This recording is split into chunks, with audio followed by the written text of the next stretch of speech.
It was only a recess, a hard reset. Razor blade the realest. Even when them have a voice, we still leave them speechless. Razor blade. We said we not follow trends. Me got my own ends, make my own M's. Me no need them assistance, stop my own Benjamins. Trendy, only for style money plenty. Welcome back to the channel. Welcome back to the show, people. Week 5, match week 5 in the Premier League is in the books. And as I said before, I was going to go through week to week to see how the talking points change from team to team amongst fan bases.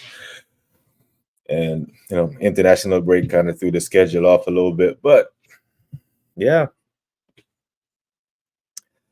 Had Champions League. We had some EFL fixtures for teams that weren't in the Champions League that played midweek as well. And, monitoring the spaces, what I noticed amongst the biggest fan base in England is the Barnsley result made Manchester United fans actually believe that they were back.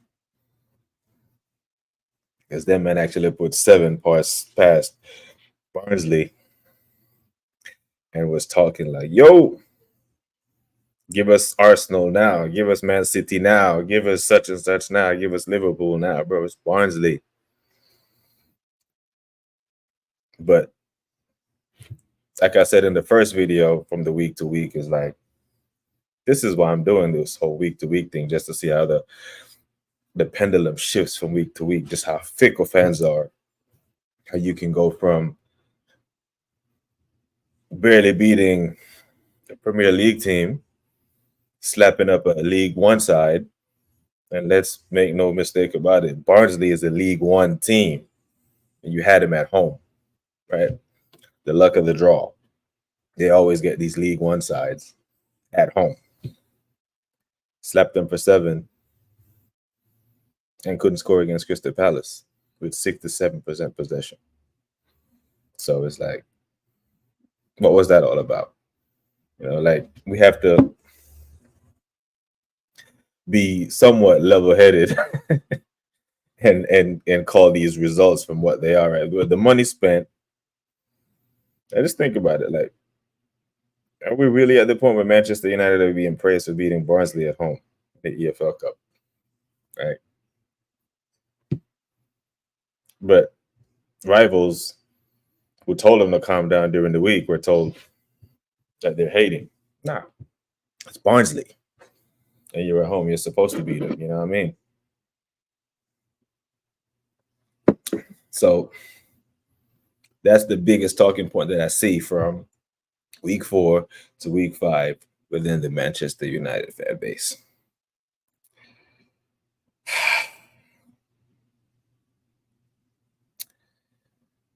Now, I say luck, and it might sound a little bit salty, but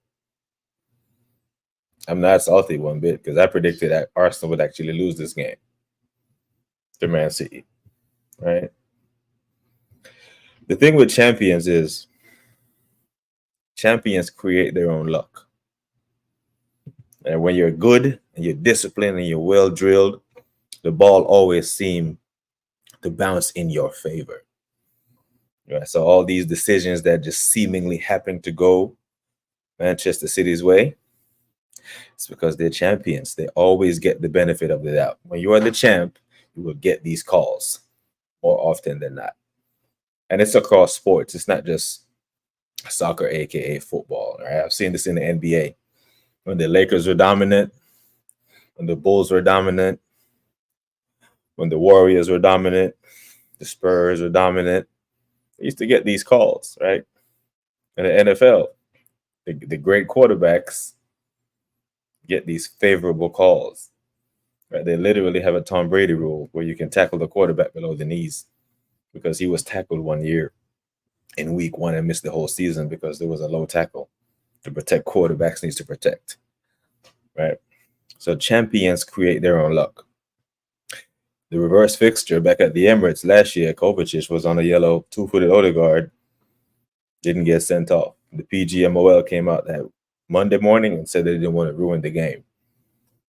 Well, they ruined today's game by sending off Trossard in the 45th minute plus 8 stoppage time. They ruined the game because 11v11 is a much better spectacle. And make no mistake about it, this was the biggest game of the weekend, right? So it's, champions' luck that Kovacic was given the benefit of the doubt.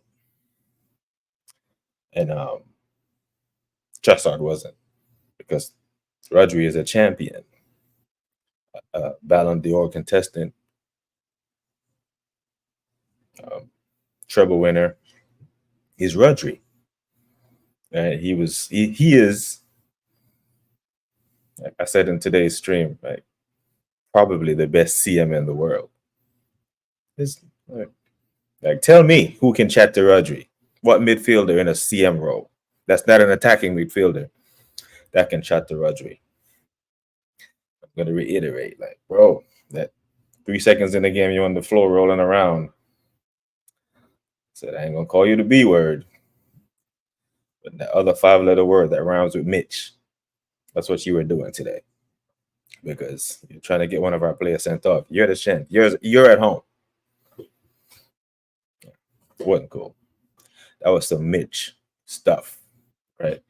Don't really love that, but on the run of play, probably a fair result. 2-2 draw. Yeah. The Gunners show some resilience. I dare any team. I dare Liverpool, Manchester United, Chelsea, Tottenham, Villa, Newcastle.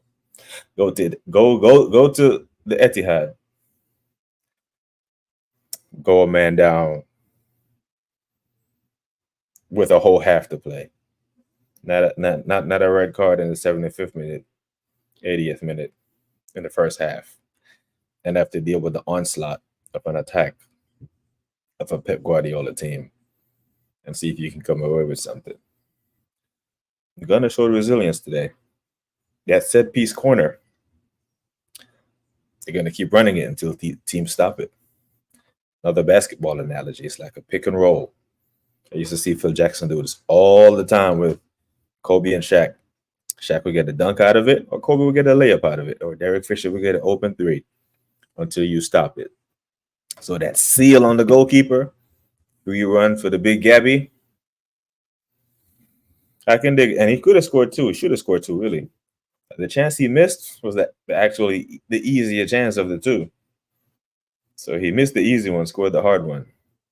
But a little unlucky with the red card, a little unlucky with the cramps to Calafiori and Timber. But, I'm annoyed at the red card, but fair result. I think the boys have something to be proud of what they did at the home of the champions today, right? Aston Villa is going to be a problem for the league. Speaking of resilience, they're showing some resilience. They don't know how to go away. That Duran, might be the real deal. He's hasn't put a foot wrong so far, and Villa is right up there. Had a good showing in the Champions League this week. One of the talking points was playing Champions League for the first time. It's going to affect their league form. Well, they went away in the Champions League, albeit young boys, slapped them 3-0, came back, found themselves down, fought back, 3-1 win. That's a good mentality. Nothing bad to say about Villa. They are performing extremely well, and that traditional top 4 as we know it might be no more. You ask most football pundits, it's City, Arsenal, Liverpool, maybe, that are guaranteed for the top 3 slots. Other top 4 slot,